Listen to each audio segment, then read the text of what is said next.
The story begins in Chile, where we are shown a remote area. There is a very large mine located there. All the people living nearby make their living by working in this mine. Today, August 5, 2010, it is shown that some villagers are heading inside the mine to work, just like any other day. On the other hand, the mine's engineer, who is also the safety officer, is shown going to the mine owner. He tells him that he found a piece of glass inside the mine. In fact, when they dig into the mountains and the ground, they intentionally place pieces of glass there so that if any rock shifts underground, the glass will break and they will know. He says that they should stop the work in the mine. However, the mine owner says that they cannot do that and that he must keep the work going. Meanwhile, we are shown the truck in which 33 people go inside the mine. This mine is so large that it takes them several hours to reach their station. They are now 1,700 feet below the ground. However, there are some other miners who are 600 feet even deeper than them. Over the last 10 years, they have excavated very deep into the earth. The safety officer is shown again. When he enters the mine, he sees many more pieces of broken glass there. Seeing this, he gets scared, and then he also notices a very large crack on the wall. But he cannot do anything. He cannot stop the work because the owners have ordered that the work must continue. Now at 1,700 feet below the ground where the 33 miners are working, the ground suddenly begins to shake. Everyone becomes completely panicked. The safety officer arrives and puts everyone in the vehicle attempting to get them out of there, but just then, due to falling rocks, the path they could have used to exit becomes completely blocked. They have no idea what to do next.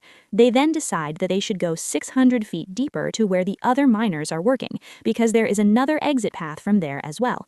They turn their vehicle in that direction, but then they see two other miners running behind the vehicle. Among them is a man named Mario. Mario grabs both of their hands and pulls them up. As they are heading 600 feet further down, another vehicle appears in front of them. It belongs to the miners who were working 600 feet below them. In fact, because of the falling rocks there as well, their path had also been completely blocked. Now the road in front of them also starts to crack. Because of this, everyone gets out of the vehicle and moves to the side to save their lives. Before they can understand what is happening, a massive rock falls in front of them, completely blocking the paths. This rock is so large that the sound of the blast is heard at the surface, and everyone above realizes that an accident has occurred below. Now all of them are trapped inside. Many people have been injured due to the falling rocks. They want to bandage their companions' wounds, but they do not have complete medical facilities. Once the dust finally clears, Mario sees that a massive rock has fallen across their path, making it completely impossible to dig through or cross to the other side. Meanwhile, outside the mine, the families of all these miners have gathered because everyone has learned that an accident occurred inside and the people are trapped. Through the media, this news spreads across the world like wildfire. Inside the mine, the supervisor, named Lewis, counts everyone. He finds that there are 33 people here. There is a refuge area designed specifically for such accidents. However, Lewis says that the area is only meant for 30 people, and they are 33. Mario, who is with them, points out that chimneys are built here as well. He suggests that if they want, they can exit through the chimneys, because there should be ladders there. Consequently, Supervisor Lewis takes 29 people and heads toward the refuge area, while Mario takes 2 others and heads toward the chimneys. Soon, all 3 reach the chimneys. Mario tries to climb up the chimney ladders, but after going up just a little way, he sees that the ladders above are missing. In fact, due to the earthquake tremors, the ladders have likely been completely destroyed. Now, all 3 of them become despondent. On the other side, the 30 people are shown reaching the refuge area. There, they discover that the food supply is very low and they have no medicines. Soon, Mario and his companions also arrive at the refuge area. None of them know if anyone will even come to rescue them because they are so deep underground. While they are all lost in these thoughts, the ground begins to shake once again. Everyone's breath catches. They feel that the end of their lives has arrived. They see nothing but darkness ahead and begin to pray to God. Suddenly, the earthquake stops on its own. Outside the mine, the families of the 33 people are shown. They want to ask the mine officers what is happening inside, but the officers pull out their guns and try to chase them away. However, the families refuse to leave because their loved ones are trapped below.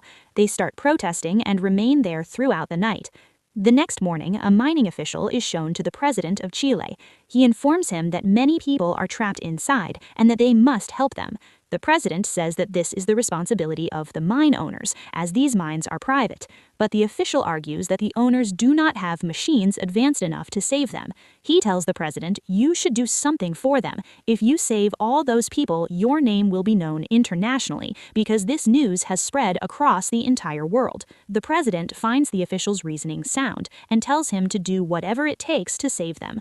The following morning, the official arrives at the mine where the 33 miners are trapped. He reassures the families that they will save everyone. He then goes inside to the mine owner and says that they must save the 33. However, the mine owner says that it is not possible. A massive accident has occurred inside.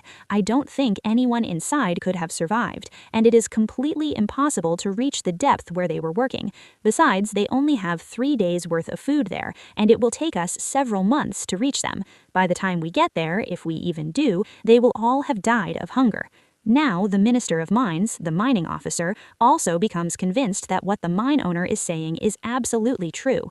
He goes outside and announces over a loudspeaker to everyone, "We cannot start this operation because no one inside will be alive." Just then, a lady whose brother is trapped inside gives the officer a forceful slap because she still believes her brother is alive. All the people gathered there begin to scream. They plead with the Minister of Mines to save our relatives, save our loved ones. When the Minister of Mines sees their condition, he decides that he will help them. With the president's help, a mining engineer is called in. After scanning, he tells the mining officer that 33 people are trapped in the refuge area. In fact, due to the fall of a massive rock, the entire mine has collapsed, and now they will have to drill to bring them up. Inside the mine, the men are shown to be fighting with each other over food. Mario tells them, "We all have to save and ration the food. Until help arrives, we must eat as little as possible." To survive, they begin consuming only 2 sips of milk and 1 or 2 cookies a day. Outside the mine, a massive drilling machine is brought in to establish contact with them through drilling. However, the rock is so solid that the engineer faces great difficulty drilling into it. Several of his drill bits break, but he continues to drill day and night.